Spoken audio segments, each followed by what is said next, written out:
So today we're going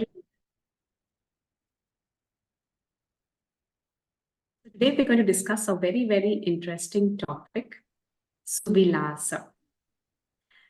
So this is a very beautiful quality. It's one of the qualities of Srimati Radharani again. And this quality means liveliness or cheerfulness. So Bhakti as a process promises to give us infinite happiness. That is the very effect of chanting the holy name. Yeah, in the Sikshastakam verse when we are reciting in the morning. Yeah. Anandam buddhivardhanam pratipadam purnamrita swaganam. Yeah. Sarvatmasnapanam param vijayate Sri Krishna Sankirtanam. That is, the holy name of Krishna has such power that it can expand the ocean of happiness. That is the nature of bliss that Bhakti is promising us. The holy name in its pure state. Also, the realm of Bhakti, it's itself, it's originating from Hladini. Yeah, Hladini Shakti, who's of which Srimati Radharani herself is a proprietor of. Yeah, Hladini, it comes from Ahlada. Ahlada means pleasure, the pleasure potency. So that is why one person, more and more, that the aspect of bhakti blossoms in one's heart, a person becomes more and more blissful, more energetic, more lively. Yeah, because we are tapping into that pleasure potency, which is divine. Yeah.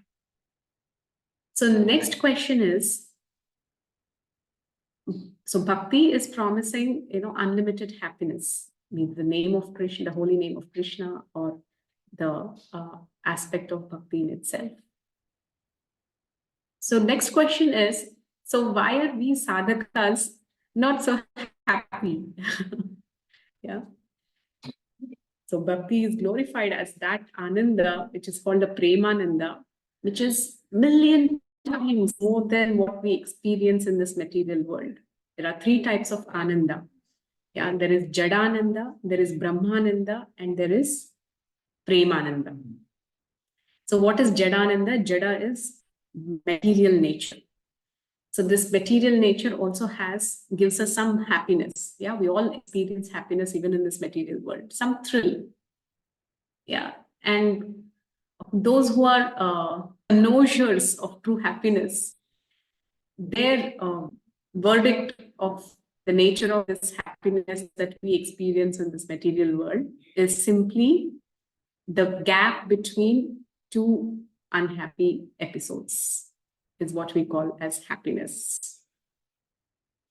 Yes, in the recent past, there has been so much of research that has been done in the realm of happiness. It's become a fad. I mean, they're called happiness studies, especially in the last 50 years. Yeah. There is a famous writer, her name is Joanne Chittister. She wrote a book on happiness.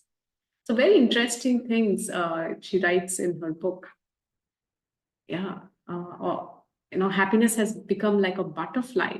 The more we want to chase it, the more it just flies away. It has become so elusive. Yeah, elusive means something that is difficult to catch. Yeah, we all experience it sometimes, that the more we're running after it, the more it runs away from us. So what is this happiness in reality? Yeah, these are the questions we get in this material world. That's why, they're doing so much of research on it, called happiness studies. They do something, a lot of study on happiness hormones. Yeah. So this is Jadananda. Yeah, Jadananda is the interval between two unhappy situations or unhappy episodes. So higher than this Jadananda is what is called the Brahmananda. What is Brahmananda? This is the experience of happiness that is attained by overcoming the dualities of life. Yeah. This is also called the impersonal happiness. So this Brahmananda, which is called, it's coming from the word Brahman. Yeah, Brahman. Brahman means the impersonal feature of the Lord. So that also has bliss. And that bliss is oceanic as compared to Jadananda. If this Jadananda is like a drop, Brahmananda is like an ocean in comparison. Yeah. So, and how does one reach that state? It's simply, once when crosses over the material consciousness and reaches the realm of non-dual. Reaches this realm of where happiness and distress is the same. Yeah. That state of happiness is called Brahmananda. So higher than Brahmananda is what is called, interestingly, the Premananda. Premananda is this, the Hladini Shakti we are speaking about, the original nature of the soul. So, and what is the comparison? If Brahmananda is like a drop, Premananda is like an ocean. And that Premananda is the original happiness of the soul in its true constitutional position. And that's the nature of the soul, to be active. Yeah, the nature of the soul is to be active and lively. Yes. So that is why the more we come closer to our original nature, the more we become lively. That is what is exactly the word Suvilasa, liveliness. Being more alive, being more in the situation, and being relishing every aspect of life. This is what Lord Krishna is telling us in the Bhagavad Gita. Yeah, Katayantascha mam nityam tushyanti cha ramanti cha. What is he speaks about what are the activities of his devotees. Bodhayanta parasparam. Yeah. Katayantascha mam nityam tushyanti cha ramanti cha. My devotees always bodhayanta parasparam, that is, they teach each other, they preach to each other. Yeah. And Katayantascha mam nityam, they always talk about my pastimes. And tushyanti cha ramanti cha, they are satisfied. Tushyanti means they're very satisfied, and ramanti, they're very blissful. Yeah, this is the nature of my devotees. This is what Lord Krishna is telling Arjuna. So now the question is, when bhakti as a process, as a destination is promising so much of happiness, so while performing the sadhana, why one of the important qualities is to maintain that liveliness, is to maintain that cheerfulness.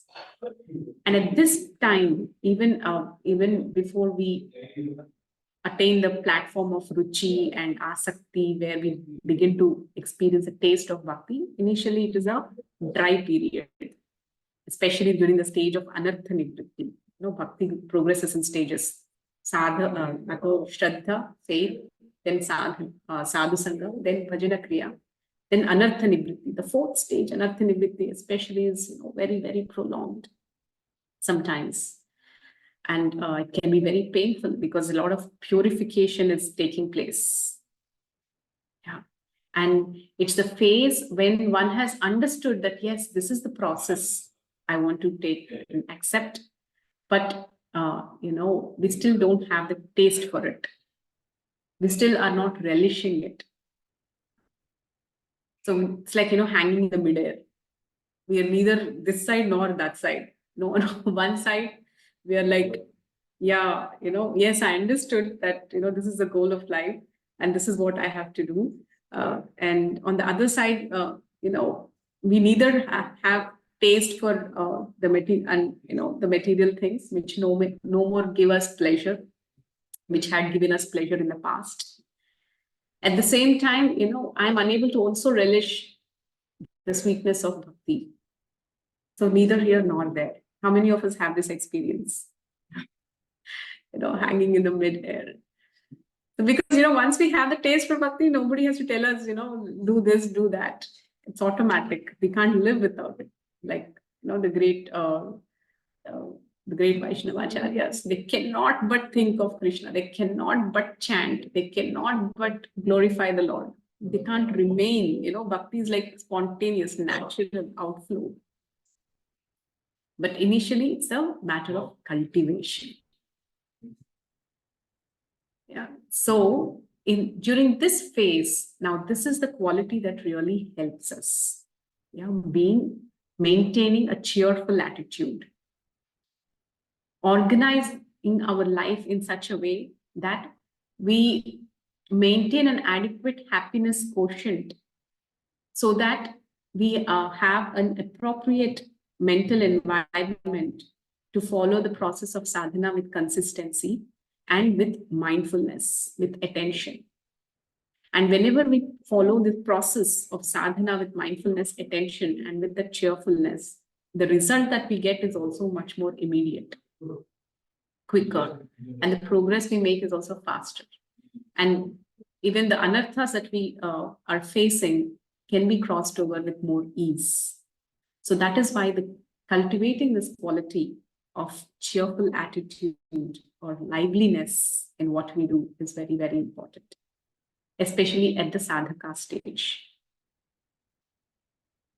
So what is this happiness or cheerfulness? It is simply the choice we make. Yes, happiness is nothing but the choice we make, especially in the material world that we are living in. Nobody's entitled to it, or nobody's life, nobody's external circumstances can really guarantee happiness. Yeah, one might have the best of situations, best of everything, and yet be unhappy and and discontented in the heart, always wanting something more and something else. And as a result of which one cannot maintain a state of cheerfulness or liveliness in one's actions. So on the other hand, this world is full of examples of people who may have nothing. For example, recently we have celebrated the Ratha Saptami, sun god. There's a beautiful verse. I don't know if any of you have read the post that I have sent. Look at the situation of sun god. He's riding on a chariot with only one wheel. Yeah, he has only one wheel to ride on, and his charioteer has no legs. Aruna has no legs. Yeah, and the reins are serpents. Imagine in what situation, and this is, you have every reason to complain. But sun god, did you ever see a day without a sunrise? No, it comes every day. There's a sunrise every day, and there is sunsets every day, promising a sunrise the next day. Yeah, this is continuing his journey again and again, without any break. Yes, and with no complaints. Oftentimes, we look for the perfect situation for us to perform our service. But look at Surya Bhagavan, Surya Narayan, whom we worship and whom we offer our homage. What is his situation of operation? Nothing like an ideal situation. So that this is what actually exactly, Lord Ram was pleased with Hanumanji. Yeah. There are three reasons why Lord Ram was pleased by Hanuman, and he accepted him as the chosen one for his mission. Three reasons. So this is a time when Sugriva has sent all the Vanaras in all the directions. He has assigned a particular leader for each direction. So he has sent Vanaras to the north. He sent the Vanara Sena towards the east. He sent the Vanara Sena to the west. Yeah, and the last bunch is the Vanara Sena that has to head towards the south. So south was very special because he very much knew that it was towards the south that Ravana took Sita Maya away. So he wanted to engage very special people in the mission. So he saw the whole Vanarasena that is waiting to head towards south. And when he was glancing upon everybody, his eyes stopped at one person, and that one person was Hanuman. So he personally introduced Hanumanji to Lord Ram and glorified him for his capacities, for his tenacity, and for all his amazing qualities, and for his trustworthiness all through. So this was a time that until now, Hanumanji did not directly serve Ram. At the first instance, when Hanuman first met Lord Ram, he understood that he was his master, but somehow he did not continue it. I mean, somehow he said that, he introduced himself by saying that Sugriva is my master. So when he said that, Ramji steps back. He doesn't accept him as his personal servant. And he gives that space, he leaves that space. So after which Hanumanji, although his heart was yearning so much to serve Ram, he never could get the direct opportunity to serve Ram. Now this is the situation. Again, after 4 months of the Chaturmasya period and all that battalion was ready, Sugriva introduced Hanumanji to Ram. And Ram very happily accepted Hanuman, and he embraced Hanuman and told him that you're the chosen one for this mission. And so the Ramayana explains there are 3 reasons why Ram accepted Hanuman. So what are the 3 reasons? Number 1 is the most important, was his attitude. Number 2 was his desire to serve. And number 3 is the recommendation by Sugriva. Please remember, these 3 are very, very important. Yeah, for us to qualify ourselves to serve the Lord. Yeah, what are these 3? Number 1. Anybody? What's the first and important thing? Attitude. Right attitude. What's the second thing? Intention to serve. Desire to serve. Yeah. And what's the third thing? Recommendation by Sugriva. Yes, recommendation by Sugriva. In our lives, what does this recommendation by Sugriva mean? Oftentimes, we are in situations where we are serving an authority. Sometimes serving that authority might be a very natural thing or a happy thing, but sometimes it might be something unnatural also. For example, Hanuman has been serving Sugriva all the while. Although Sugriva is much junior to him in many aspects. He's simply serving Sugriva because his teacher, sun god, asked him as the Guru Dakshina that you have to help and serve my beloved son Sugriva during his time of need. So Hanuman, although he's much superior to Sugriva in every aspect, in strength, in potency, in learnedness, in knowledge, in everything, in his spiritual advancement, he is much superior to Sugriva. But simply to offer Guru Dakshina to his Guru, Surya Dev, he is serving Sugriva all the while as a servant. This is what is called unconditional service. Yes, whenever we do unconditional service, we achieve so much mercy, so much mercy. Last session, somebody was asking me about serving as per one's psychophysical nature. Actually, one of the very senior disciples of Prabhupada, Van Mataji, she belongs to that the generation above us. So once she came and said, these days all of you speak so much about your nature and your services, but during our times, Prabhupada used to just come and tell us, wash these pots, and we used to just go and wash pots. Prabhupada used to say, just cook this bhoga, and we used to go and cook, although we never knew how to cook. And Prabhupada used to say, sweep the floor, mop the floor, and we were all out, all ready, ever willing to do anything. Yeah, we cannot imitate that, but whenever we do service that is unconditional, especially when we go beyond our ego and then do some service, we'll get very good marks. With caution. Sometimes if we go too much against our nature, we might. Ego rebels. Hanumanji is a pure devotee, that's why he could do it. But we do have our limitations, but we should try. We should try in our own little capacity to go, beyond our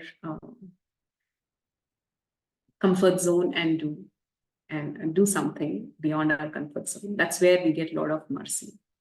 So this is what Hanumanji has done. All the while he served Sugriva unconditionally. Which was much,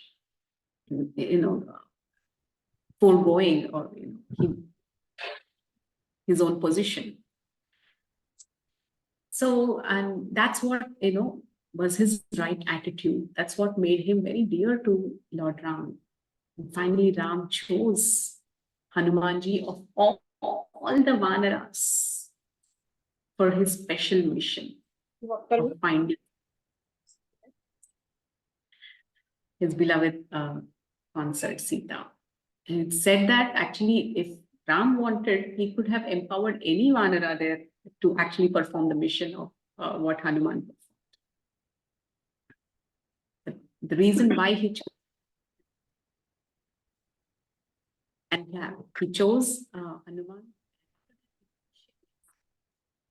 From that moment on, Ram treats Hanuman as his very dear associate, and he speaks very personal things about his personal memories of Mother Sita with Hanuman. He even describes the beauty of Mother Sita. That's how much he begins to trust Hanuman. So much favor Hanumanji receives. So what was the thing that he had crossed, the milestone that he crossed to attain, to come to that level? It is these three: cultivating the right attitude and having the desire to serve, and most importantly, recommendation by Sugriva. So whoever is our current authority of service, when we go to before going to the next level of service, when they recommend us, yes, she is excellent in her service, or he is amazing in what she performs, then that letter of recommendation, takes us all the way. Yes. So, so in this way, the right attitude is something, it's so important. As we were speaking about the quality of liveliness. So liveliness is not about our external circumstances. It's the choice that we make in our life. The choice of remaining enthusiastic under all circumstances.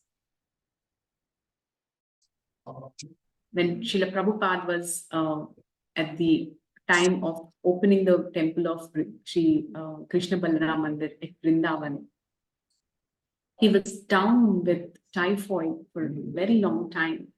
He hardly had any energy left in him. But when he understood, when he heard that a very high-grade politician is paying a visit to the temple, keeping aside, he didn't even have the strength to stand up.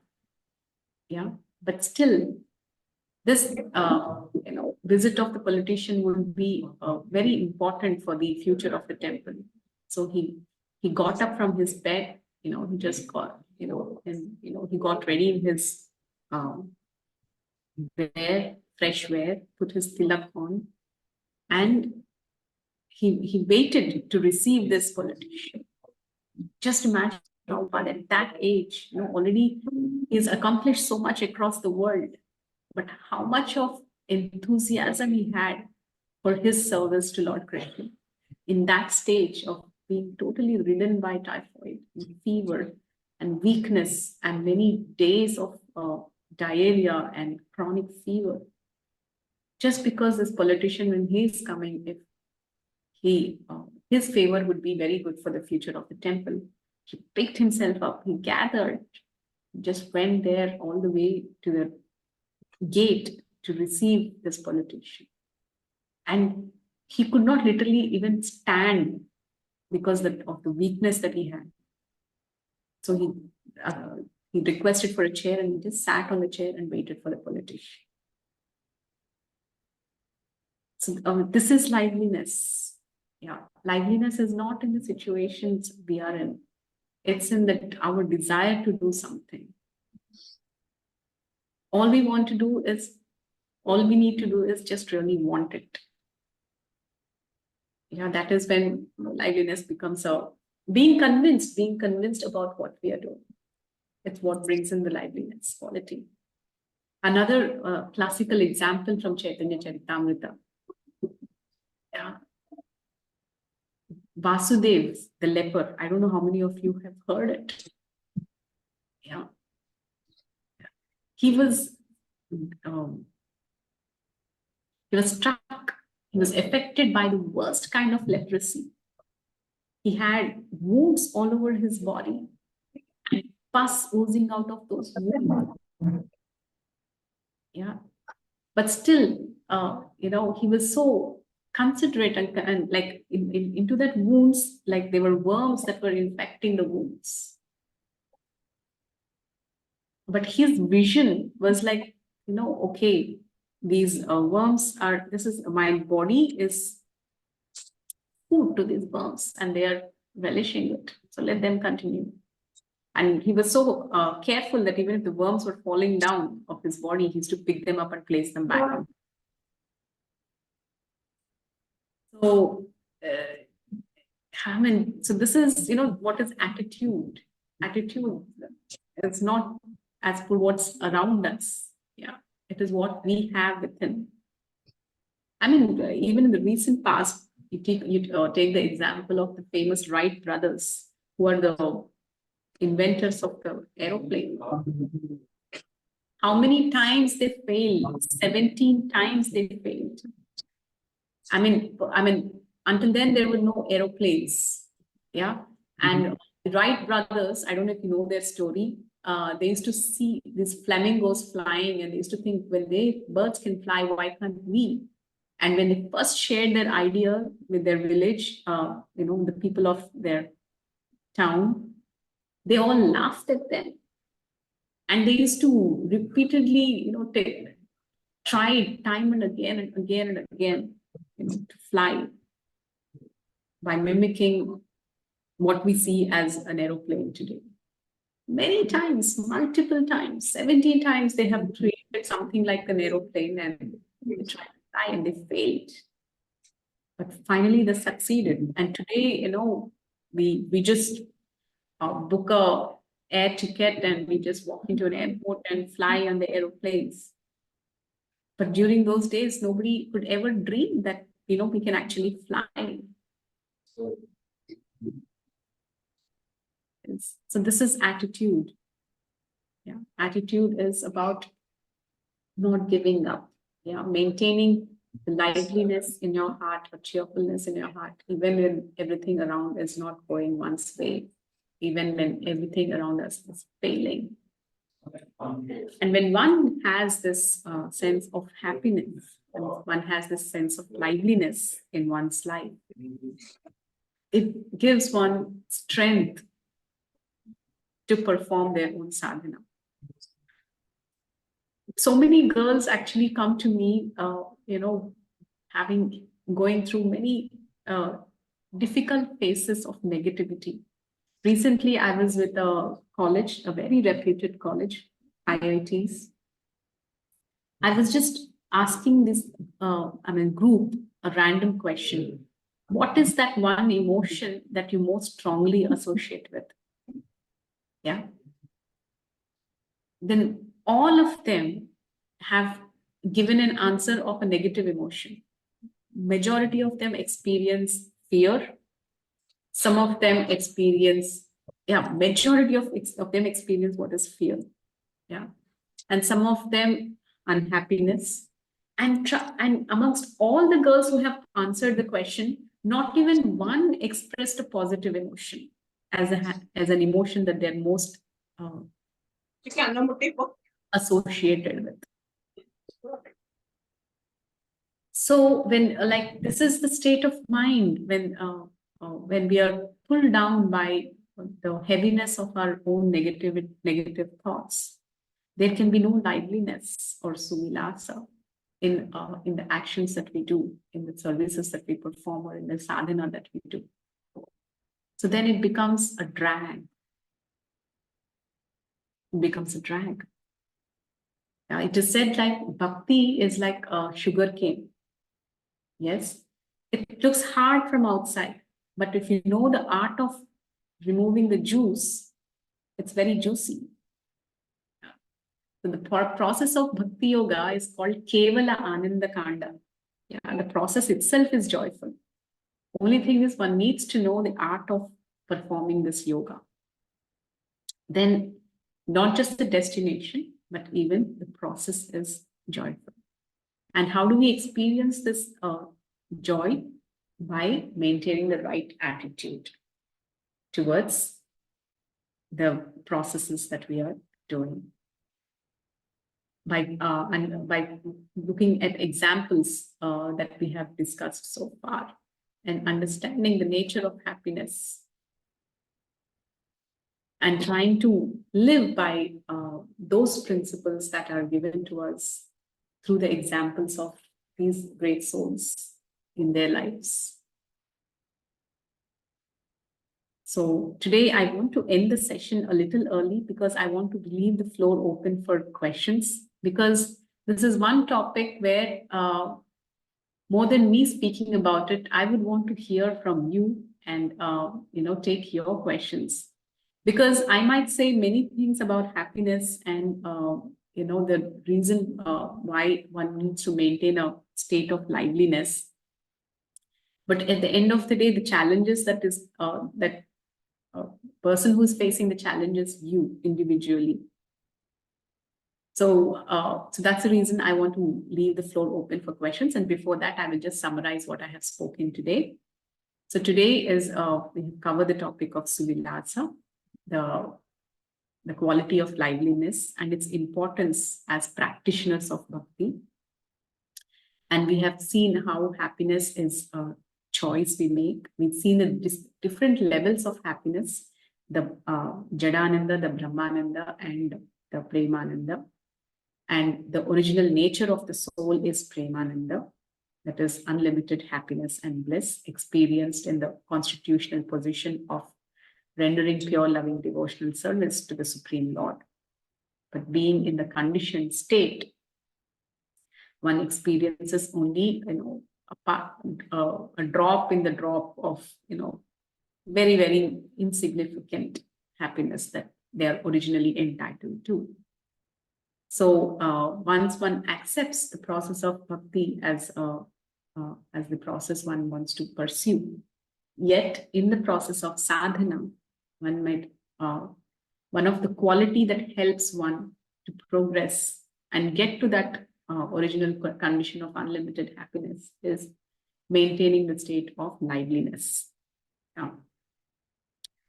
Or liveliness in one's nature, liveliness in one's action, liveliness in one's attitude, and being enthusiastic despite the circumstances around. I have given the example of Vasudev, the leper of Chaitanya Charitamrita.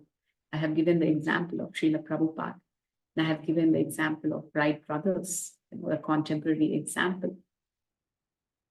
And if you actually look into the life of any great soul, you always see that they remain cheerful and lively despite the situations. So this attitude, when cultivated, gives us a tremendous strength in the practice of bhakti and in maintaining consistency and being enthusiastic in the process of the bhakti yoga. So with this, we are ending the Sadachar topic of the Bhakti Pravesa program. So we have discussed about 10 qualities, 10 qualities, 10 solid qualities that will, when truly followed by understanding their spirit, they give us solid foundation on this process of devotion. So I would want, for the next session, I would wish like each of you, any of you, can take one topic that you wish, like we have Gaurava, we have Atma Shaucham, we have Dhriti, Kshama, Patavanvita, we have Suvilasa. We have learned 10 qualities, topics of Sadachar. Each of you can take one topic and just present for five minutes each. Yeah. And so that will be our next session. So if each of you can speak 5 minutes about each quality, so the next session for 15 minutes, we will have a quick recap of what we have done so far before we enter the next theme of the Bhakti Pravesa program. Okay. So I will end the session here. I'll just take a couple of questions if you have.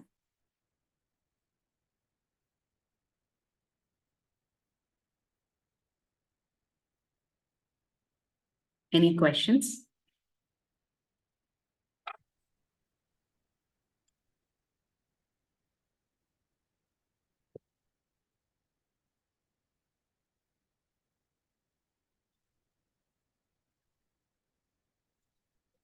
Yeah, there's a question here. Oftentimes we do something involved in some service or discussions, but we will be thinking what? Okay. Yeah. Thinking of some other things or any other tension. Pure devotees, they are so lively and cheerful for every minute detail in our life.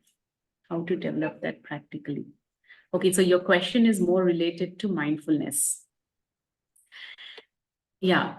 So, so the more we are impersonal, the more we are disconnected to the surroundings around us. How to be more involved and mindful is that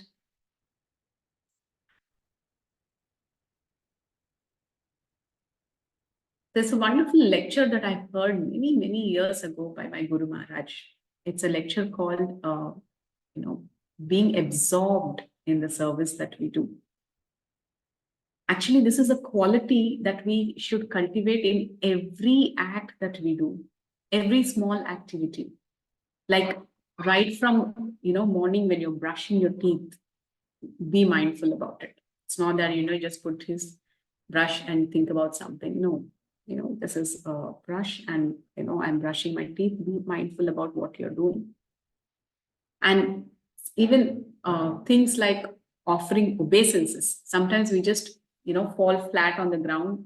We offer pranam mantra also. That's one way of offering obeisances. But another way of offering obeisances, recently, Radhesham Prabhuji gave one quote.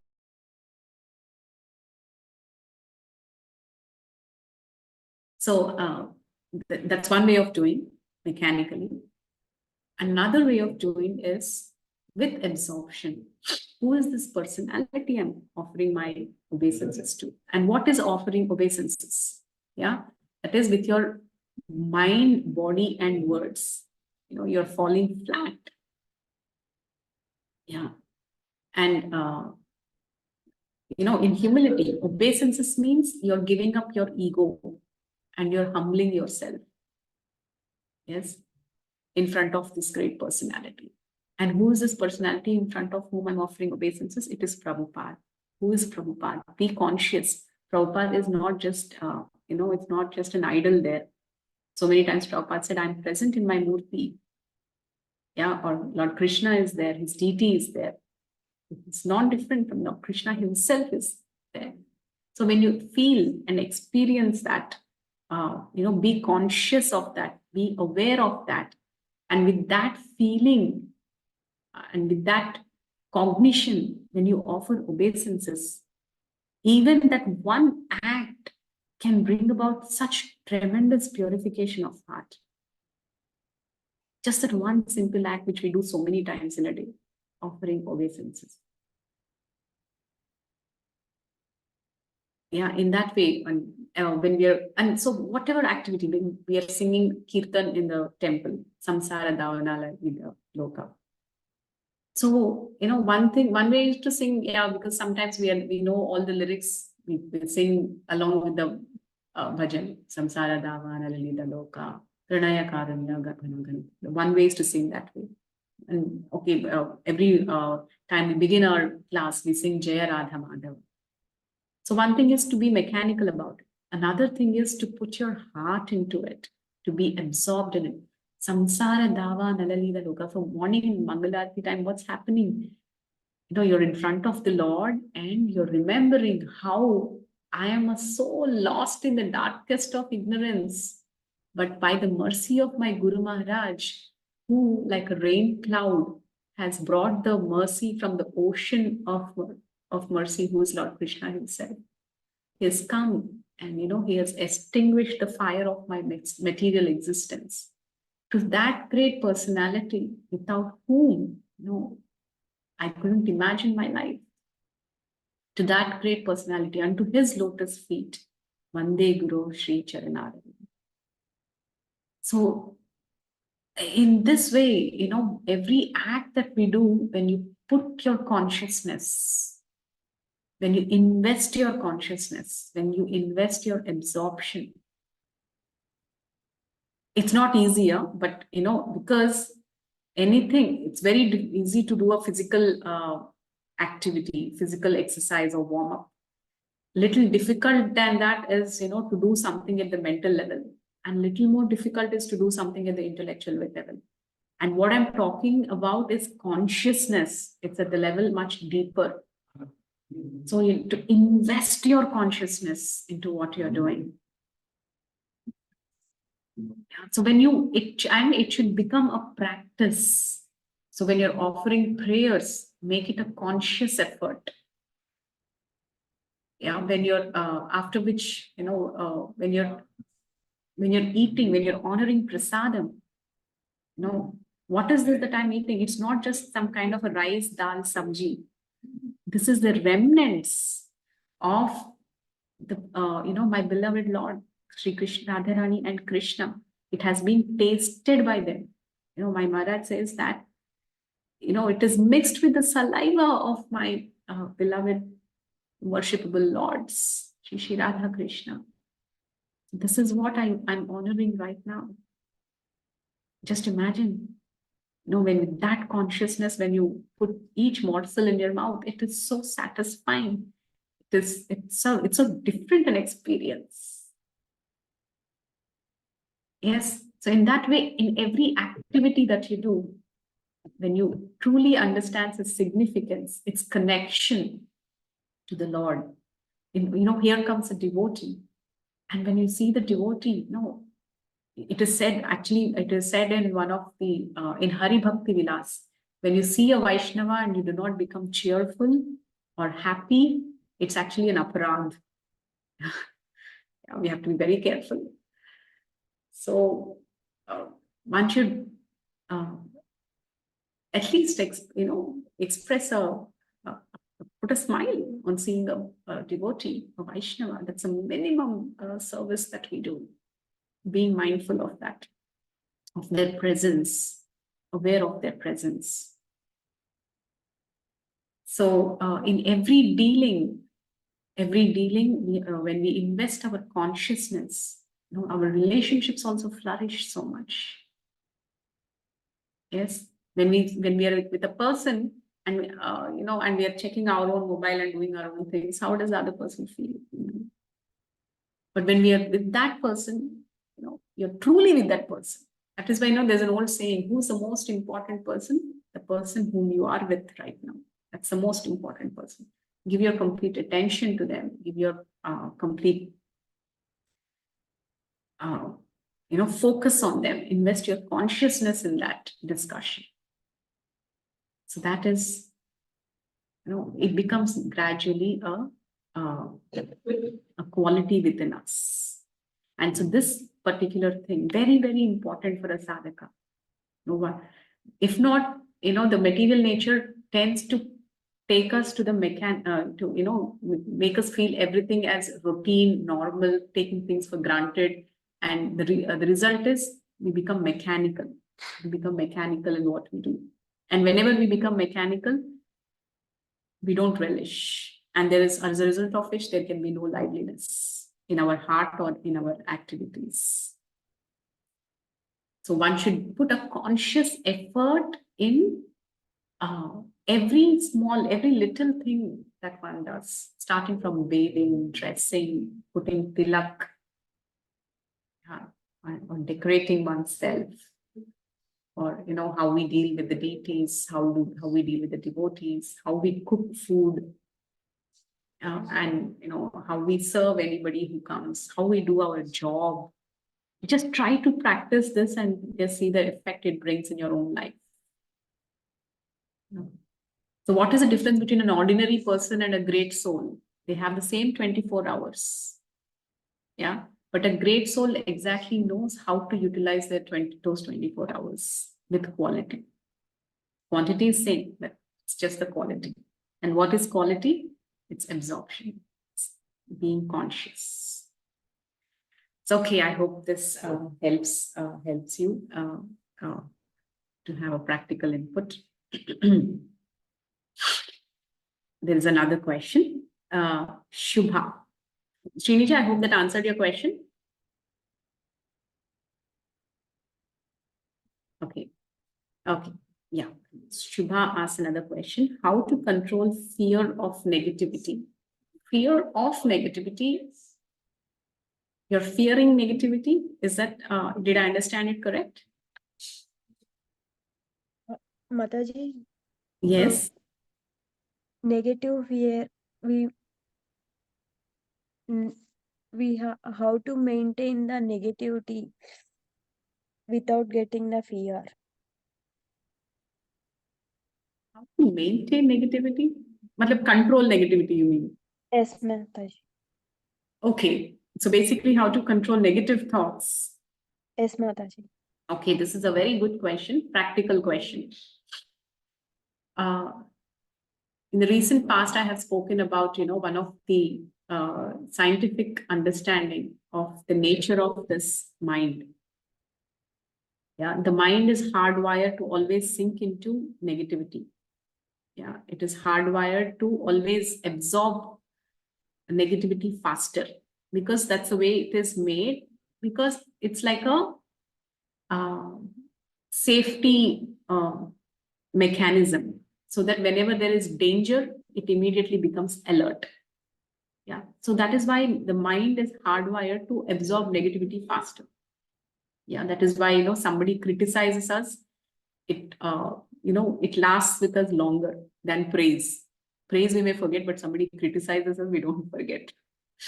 Yeah. So why this is the way, the nature of the mind, the nature of so we need to understand that this is the nature of the mind, that it easily absorbs negativity around and it becomes bogged down.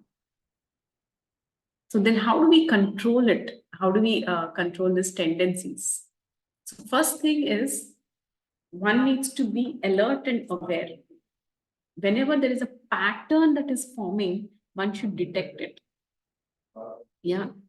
Whenever the thoughts become a pattern and it is repeating again and again, then one should at least, catch, hey, this is my thought pattern. And I need to I first objectively evaluate. This is what is called, famous the cognitive behavioral therapy in psychology. Yeah, that is, catch yourself when any negative thought pattern is getting formed in your mind. Yeah, just catch yourself first. Why am I thinking like this? What are my thoughts?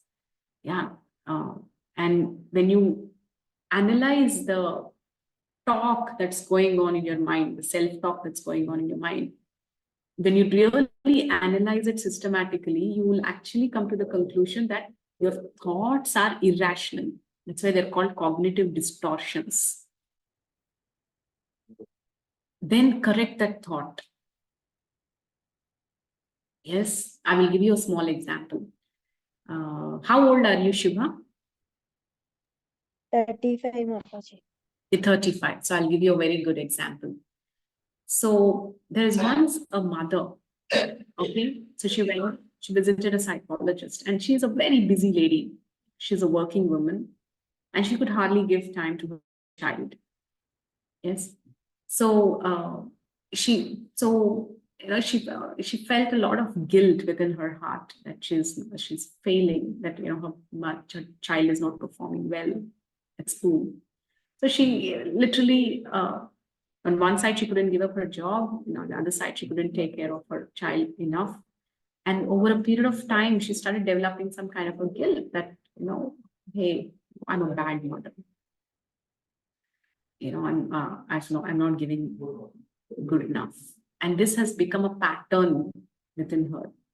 And she visited a psychologist. There's a good conversation between them.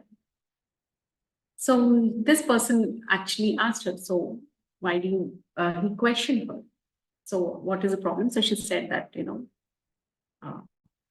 I feel that I'm the reason that my child is failing. And he said, why? And she said that I'm a bad mother. And etc. The conversation went on. So he questioned her that why do you feel you're a bad mother? And she said, I always failed to be there for her when she needed me. Okay, so this is generally how we have our own internal talk. The psychologist said, wait a minute. And he got back to her. Is it that you're never when she needed you? Then she took back and she thought a minute and she said, no, not that never, but most of the times or sometimes.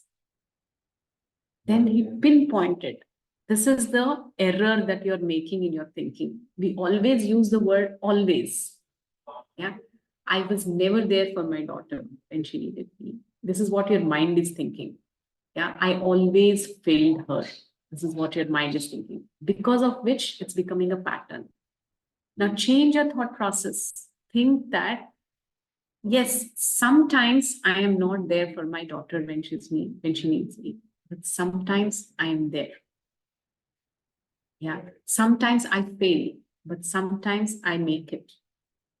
Sometimes I may not succeed, but sometimes I also try hard. This is the way you change your mental language, the language of your mind. And one more thing he said, another bad thing that you do is we label ourselves. Like this lady said, I'm a bad mother. Sometimes we give labels. I'm useless. I'm worthless. I'm worth nothing. I'm lazy. These are all labels. This labeling is a very bad attitude. One should overcome this labeling attitude. Whenever we label, the mind registers that. Yeah, and we form an identity around that. So we should be very careful with our thoughts.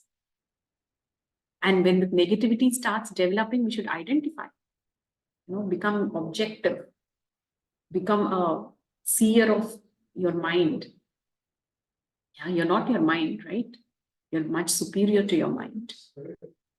So mind is always this, always pulling you, the Ravana, I think last session I gave you that example. It's always, pulling you down, getting you into this, labeling zone, and also, in the negative self-talk. So carefully become aware of those talks. If possible, writing down always helps. This is my thought. This is what I'm. And oftentimes when you write and you read your own thoughts, you can analyze that my thoughts are actually irrational. They're not correct.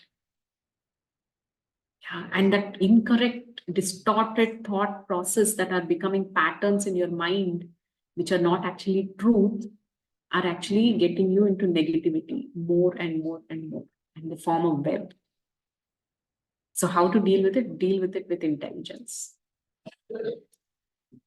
So this is how a very tested method, and in my own personal life, it personally helped me. What I'm talking to you is not just as a therapist also. I have personally tried this method and it helped a lot and a lot. Yeah. In fact, this is one of the reasons I did my master's in psychology. I have helped with a very senior devotee in a project for which I was doing the research help. And when I was doing this research, I came across this whole concept of cognitive distortions. I was so amazed with it. And I tried to implement that in my life, and I saw a lot of clarity in my thought process. A lot of clarity. And that's when I did my master's in psychology. So one should never suffer because of the mind. You should know and learn how to deal with the mind. Okay, I hope this helps, Shubha. It's a practice. And Thank you so much, Mataji. I am suffering with this also. very well. Yes, okay. So Ankita asked a question. We'll take this as the last question. Hare Krishna, in the beginning, I mentioned about anartha nivritti, purification process, that we are midway stuck somewhere. How to come out of it. Okay, great. So, in the Bhakti process, there are 9 stages. Start with adosha, that is faith. Faith, we come to devotion. Then what happens? Just like Ankita, how somewhere you're practicing Bhakti, you got interested about the whole process, and Krishna brought you to Sadhu Sangha. Yeah, he brought you to IIT Mandi, where there is a lot of Sadhu Sangha, right? So initially we start with faith, the faith that is coming from past lives, or the faith that we gain because of some stimulation. Then if we are sincere, Krishna puts us in Sadhu Sangha, in association of devotees. Then in the Sadhu Sangha, what we begin is our Bhajana Kriya.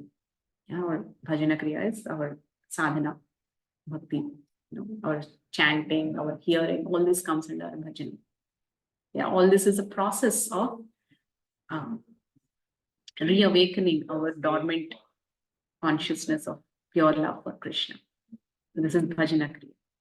So as we are doing the Bhajana Kriya, what happens is, whenever we churn the ocean of milk, what comes first? Hala hal. So when we are performing the Bhajana Kriya, what we first come face to face is our anarthas. What is anartha? So anartha, you see the very word anartha. Artha is something that has meaning, that has purpose. Anartha is something that is purposeless, or something that distracts you from your purpose. Yeah, that is the meaning of the word anartha. So we have a lot of anarthas in our consciousness that we have accumulated from many lifetimes of our association with this material nature. So these are grossly the kama, krodha, lobha, moha, madha, matsarya. Yeah, these are classified into these 6. So this is a long process in the sadhaka's life, because we have accumulated these anarthas from many lifetimes. And it's not easy. They're not easily relinquished. It takes a lot of purification. Just like, you have a piece of cloth, and it gets muddy. Yeah, in the soil. If you have dirt, has to go. It takes effort. Put in the detergent, remove it, and rinse them. And nowadays, you're just putting in a washing machine, but but actually, there's a process for the mud to go. Similarly, anartha is that purificatory process. And why do we get stuck? Sometimes we get stuck for many reasons. One potential reason is that there could be many reasons. One is any aparadhas that we are committing on the path of bhakti. Especially if we can only if we can avoid Vaishnava aparadas and continue our chanting, these two processes recommended by Chaitanya Mahaprabhu, simply these two processes when we do, we can go back to Godhead. What are those two processes? Continue chanting the Hare Krishna Mahamantra, and second is to avoid offenses to Vaishnavas. So, and why do we get stuck somewhere? We get stuck somewhere because one thing is because of the two reasons of the mind, again, mental speculation and desire for sense gratification. So what is desire for sense gratification? We have some tastes, purva vasanas, our old ways that which we feel are more important in our lives. Or mental speculation. That means not understanding bhakti for what it is and speculating something about that subject matter.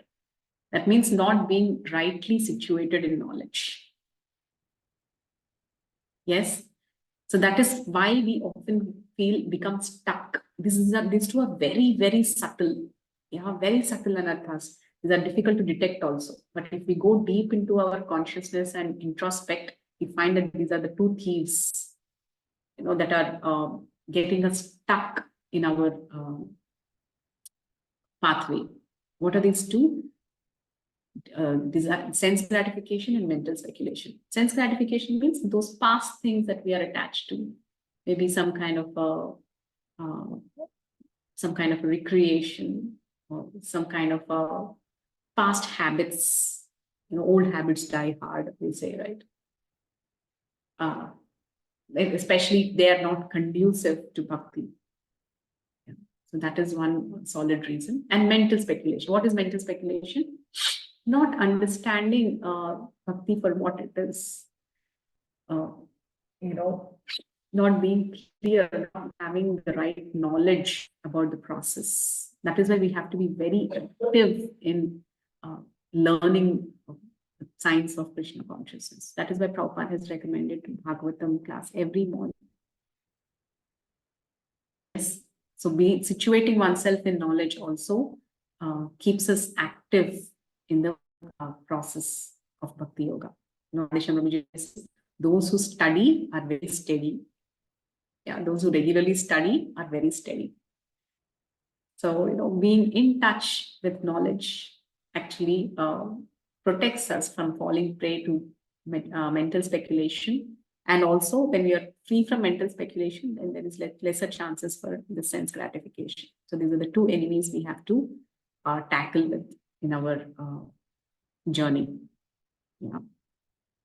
So how to come out of it is simply, the mantra is be consistent.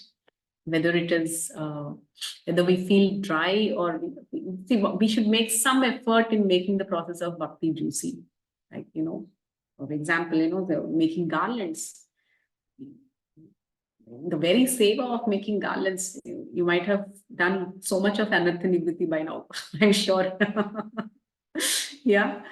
So doing any activity in bhakti that is very that gives you a lot of personal nourishment, and it's something that will help us overcome our anarthas. For some people it may be kirtans, some people it may be doing some deity worship. Identify any seva that gives us enthusiasm in the process. For some it may be preaching, or for some it may be cooking and feeding people, trying new dishes.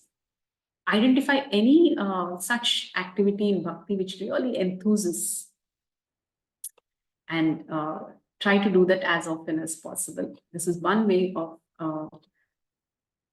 overcoming anarthas, by following our heart, by following our taste, by making the whole process of bhakti, which is originally juicy, as something very relishable. So here's where we need little smartness, little intelligence, and little bit of endeavor in identifying your zone of what makes you happy, what gives you that relish. Once you get that kick, then the anartha nivritti path is fast forward, very, very fast. And also aligning our life in a way that It's not that one activity I do is totally this, it is in Krishna consciousness, and another activity is totally away. No. One should learn to integrate also everything that they are doing in their life in this one, towards this one goal. So when that integration happens, then everything makes sense as a whole.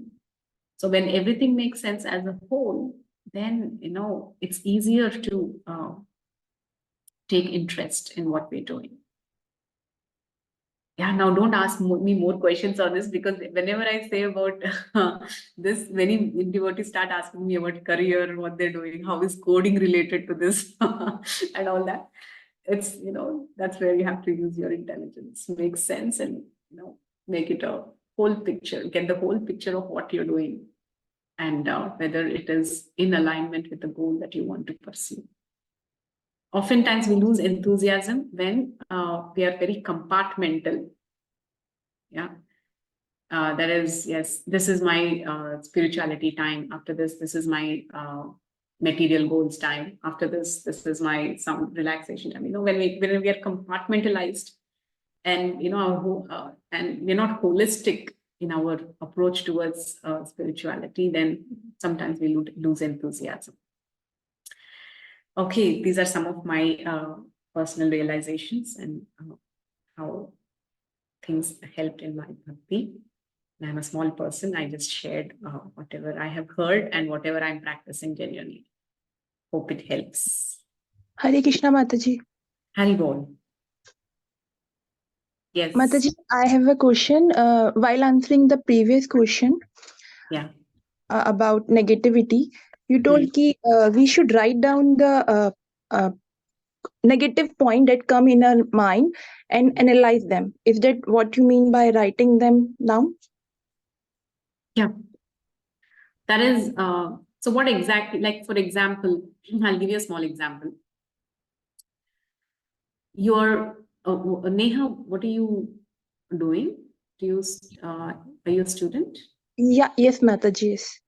Okay. So let's say you have gone to your college and you're late. Okay. And 9 o'clock is your session and you have reached at 9:10. Okay, despite your best efforts. And as soon as you reach late, your mind immediately says, I'm always late. It comes, right? Sometimes on the mind. Yes, Mataji. Yeah. Now, same thing, just write down on the paper. I'm always late. Okay. Now take the paper and analyze. I am always late. Now ask yourself, am I always late? Isn't there even one single day that I'm on time? Yeah. Okay, if not to college, am I not on, okay, even let's say to your college, you're always late. Am I not on time for a movie? Or am I not on time for an appointment with a friend? Yeah, is it that always true? No, if you really analyze, always is not true. So this is called a cognitive distortion called generalization, yeah, or the extreme thoughts. So these extreme thought processes are the ones which are the reasons, they are the seeds of negativity. Then reframe your sentence saying that, today I am late. Okay. And sometimes I may be late, but I can manage my time better and I will try to be on time next time.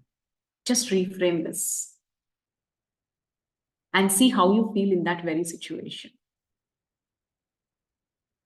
And many times what happens, because you're bogged down by this negative thought, I'm always late, it shows up in your thought process and in your attitude. And let's say during that time, some teacher has to pass by and you're picking up a conversation with them. This whole thing, this negativity, it shows up in the way you interact. Yeah. And with that negativity, you will not be able to make the best out of the situation that is present there. Even if there's an opportunity, you won't be able to take it because this negativity is pulling you down always. On the other hand, when you're able to, deal with this negative thought in a very objective way, in a realistic way, see, this is realistic. You're not hypnotizing yourself. You're being very realistic in your thought. Analyze it, be realistic, and then you're situated, at peace. Okay, today I am late. Okay, and I will prepare myself better, and next time I will ensure that I will not be late. You'll feel a little better about your own self. Then you're ready for a conversation, or at least you're ready to go and have an apology. Yeah. So this is how catching yourself when you're getting trapped into a negative thought pattern is important, and writing it down gives you a lot of clarity. And then and then you can analyze. Yeah, I hope it is clear. Yes, Mataji, thank you so much. So try this. Try this next time. Anytime you're getting into a negative thought, write it down and analyze it. Makes a lot of difference. Yes. Hare Krishna, Mataji. I will end the session here. I mean, I wanted to end it early, but it went on for pretty long. Thank you. Thank you all very much. Hari Bol. Thank you, Meghna. I wanted to talk to you. Somehow I missed. I've just shifted our home. So can you just stop recording?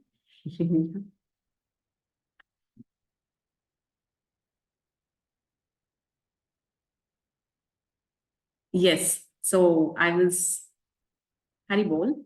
Okay, I should only stop recording. Yes, Mataji. Yes. So I was